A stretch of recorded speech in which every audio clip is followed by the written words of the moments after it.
이번 체포가 적법한지를 따져달라는 윤석열 대통령의 체포 적부심 청구를 법원이 기각했습니다.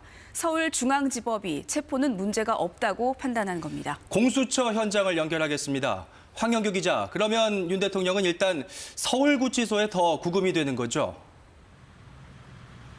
네, 그렇습니다. 어젯밤 11시쯤 윤석열 대통령이 공수처의 체포가 위법하다며 법원에 청구한 체포 적부심이 기각됐습니다. 법원은 체포 적부심 청구는 이유가 없다며 기각 사유를 밝혔는데 윤 대통령의 체포가 적법하다고 판단한 겁니다. 윤 대통령 체포 적부심은 어제 오후 5시부터 2시간 동안 비공개로 진행됐습니다. 서울구치소에 구금된 윤 대통령은 신문에 출석하지 않았습니다.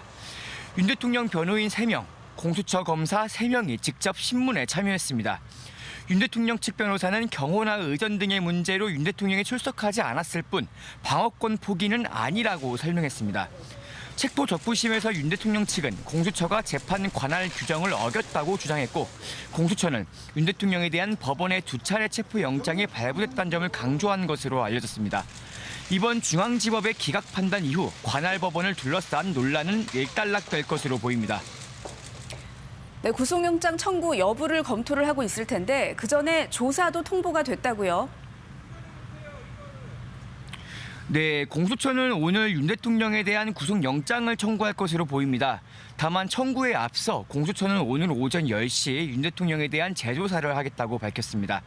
체포기한 만료를 앞두고 구속영장 청구를 위해 막바지 추가 조사가 필요하다고 판단한 겁니다. 그러나 윤 대통령이 어제 2차 조사 통보에 불응한 만큼 오늘 조사에 출석할진 아직 미지수입니다. 다만 윤 대통령이 추가 조사에 응하지 않더라도 공수처는 서울구치소를 방문하거나 강제로 공수처로 인치하진 않을 것으로 보입니다.